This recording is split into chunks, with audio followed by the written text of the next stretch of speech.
नाशिक जिल्हा शासकीय रुग्णालयात बळजबरीने रुग्णांना डिस्चार्ज देणे, आवश्यक औषधे व ड्रेसिंग सामग्रीचा तुटवडा तसेच वैद्यकीय अधिकाऱ्यांच्या अनुपस्थितीच्या निषेधार्थ राष्ट्रवादी काँग्रेस पार्टी, शरदचंद्र पवार गट, ओबीसी सेलच्या वतीने प्रतिकात्मक आंदोलन करण्यात आले।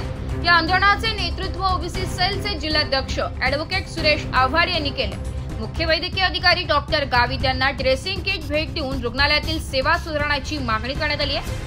गेल्या काही दिवसांपासून रुग्णालयातील अव्यवस्था वाढल्यामुळे रुग्ण व त्यांच्या नातेवाईकांमध्ये नाराजीचा स्वर आहे। ड्रेसिंगसाठी लागणारी औषधे व सामग्री उपलब्ध नसल्याने अनेक रुग्णांना उपचाराविना परतावे लागत आहे। त्यातच सलग 2 दिवस जिल्हा शल्य चिकित्सक सुट्टीवर असल्याने रुग्णांना वाऱ्यावर सोडण्यात आल्याचा आरोप करण्यात आला। पूर्वीही या रुग्णालयात बाळांची अदलाबदल, जिवंत अर्भकाला मृत घोषित करणे तसेच विविध विभागातील भ्रष्टाचारासारख्या घटनांमुळे रुग्णालयात सतत चर्चेत राहिले आहे।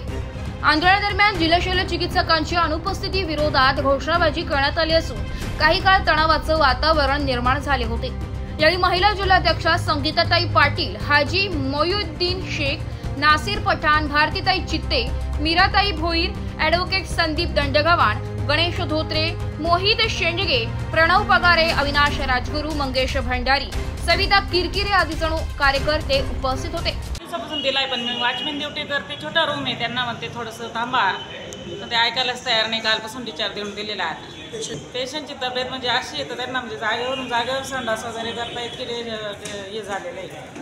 पाय पण पूर्ण पाय हे झालेला आहे, खराब आहे, पूर्ण पाठीची चाल निघालेली आहे, डोक्यावर परिणाम झालेला आहे। ते म्हणतात न्या घरी कसं न्यायचं? हो, उपचाराची म्हणजे त्यांना गरज, पायच खराब झालेला आहे त्यांचा। आता मी कसं काय करणार? घरी वॉचमॅन ड्युटी करते, लहान मुलगी येतो आहे माझी, लहान मुलं आहे, आम्ही एवढीमध्ये काय करणार? कसं नेणार त्या पेशंटला, कसं ठेवायचं? पेक्षा त्यांनी मला अजून 8-15 दिवस माझे पेशंट आहे ते मदत करावी बा ठेवायला। त्यांना थोडासा गज लागला होता तर पायाचं ऑपरेशन केलं। जखम खूप मोठी आहे, ते काय म्हणत्या इथून तुम्ही जा, मला नाही का 14 दिवस होते। जखम खूप मोठी आहे, पूर्ण पाय असं ऑपरेशन केलं 3 वेळेस। ते म्हणतात तुम्ही दुसरीकडे जा, ॲडमिट व्हा, ड्रेसिंगचं सामान नाही आहे त्याच्यामुळं म्हणून आमच्याकडे सामान नाही, तुम्ही सुट्टी घ्या।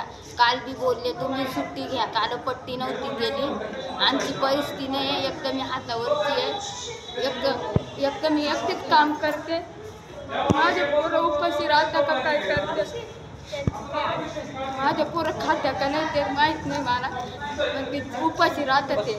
मी माझ्या नवऱ्याला पाहू का काम धंदा करू का पोरांना खाऊ घरी, मला हेच सांगायचं होतं। आज आपण बघत असाल तर एकीकडे जागतिक आदिवासी दिन साजरा होतोय, परंतु खरंच अर्थाने या आदिवासी समाजाला आज न्याय मिळतोय का? आज जर बघितलं असेल तर दुसरा आणि चौथा शनिवार असो किंवा प्रत्येक शनिवारी हे जिल्हा शल्य चिकित्सक जे आहेत चारुदत्त शिंदे जे गेल्या अनेक वर्षांपासून वादात राहिलेले आहेत, यांची कुठेतरी बदली देखील होत नाही। आणि आज शनिवार जर बघितलं असेल तर सगळेच ऑफिसेस बंद आहेत। शनिवार रविवार अक्षरशः हे पेशंट वाऱ्यावर सोडले जातात।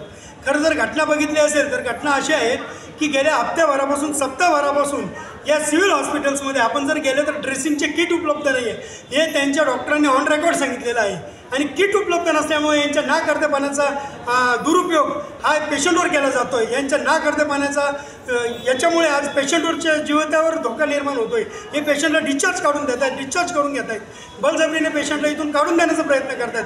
ज्या पेशंटची केवळ एकदा ड्रेसिंग करतात आणि सांगतात की तुम्ही जवळच्या कुठल्याही मनपाच्या रुग्णालय असेल, जिल्हा परिषदच्या रुग्णालय असेल, तिथं जाऊन ॲडमिट व्हा आणि तिथं जाऊन तुमचा उपचार करा, अशा भूमिकेत इथले काही जे रेसिडेन्शियल डॉक्टर असतील, CMO असतील किंवा इथले जिल्हा शल्य चिकित्सक देखील त्यात सहभागी आहेत। कारण ज्यावेळेस आम्ही डॉक्टरांची चर्चा केली त्यावेळेस त्यांनी सांगितले की आम्हाला CS ने फोनवर सांगितलेलं आहे की तुम्ही ज्या पेशंट बरे व्हायला असतील तेवढं जास्तीत जास्त पेशंटची संख्या कमी करा आणि त्यांना इथनं काढून द्या।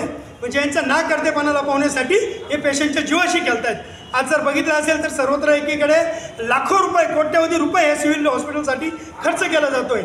आज अनेक वेळेस आपण जर बघितलं असेल तर इथं भ्रष्टाचाराचं कुंपण म्हणून या सिव्हिल हॉस्पिटलकडे बघितलं जातं आहे। आणि यांच्याकडे एक साधारणतः एक छोटंसं ड्रेसिंगसाठी असणाऱ्या सामग्री इथं उपलब्ध नाही आहे। यासाठी आम्ही एक प्रतिकात्मक आंदोलन म्हणून इथल्या CS ला इथून ड्रेसिंगचं किट आम्ही इथं उपलब्ध करून देणार आहोत आणि येणाऱ्या काळामध्ये जर लवकरात लवकर या लोकांवर जर उपचार सुरू झाले नाही आणि जर कोणालाही बळजबरीने जर काढून दिलं, मागच्या वेळेस आपण बघितलं असेल तर मुलांची अदलाबदली झाली, अनेक मुलं असे कपड्यात गुंडाळून ठेवण्यात आले आणि सांगितलं की मुलगा जागावला आहे. अशा विविध कारणास्तव हे सिव्हिल हॉस्पिटल कायम चर्चेत राहिलेलं आहे आणि याचा आम्ही धिक्कार नोंदवतोय. राष्ट्रवादी काँग्रेस पार्टीच्या वतीने आम्ही इथे आज यांना इशारा देतोय की लवकरात लवकर यांनी ड्रेसिंग किटची व्यवस्था केली नाही आणि जर कोणाला बळजबरी जर पेशंटला बाहेर काढून दिलं तर आम्ही एकाही डॉक्टर्सला इथे काम करू देणार नाही असं आम्ही इथे इशारा देतोय. कारण यांचे कोट्यवधी रुपये यांच्या पगारासाठी खर्च केला जातो आणि इथे यांना साधारणतः एक साधं छोटं मेडिसिन्स किंवा ड्रेसिंग किट इथे उपलब्ध नाही आहे. लय अत्याचार, लय अत्याचार. अरे या भ्रष्ट सिव्हिल सर्जनचं करायचं काय? अरे या सिव्हिल सर्जनचं करायचं काय? अरे या भ्रष्ट सिव्हिल सर्जनचं करायचं काय? अरे मागणी आहे आमच्या हक्काच्या, मागणी आहे आमच्या हक्काच्या.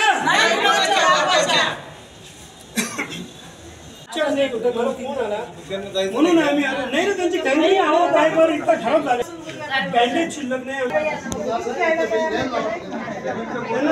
कोणी नसेल शनिवार रविवार पूर्ण बंद ठेवतात. हे CHची ही कॅबिन आहे. शनिवार रविवारी पेशंट हा वाऱ्यावर असतो.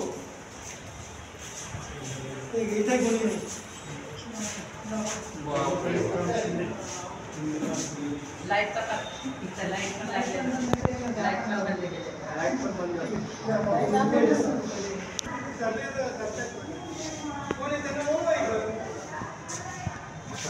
उठणार नाही, हलणार नाही तर कोणी आलं नाही. केवळ असं बसायचं तिथं बसा खाली आपण. ब्युरो रिपोर्ट, नाशिक लोकशाही न्यूज, नाशिक.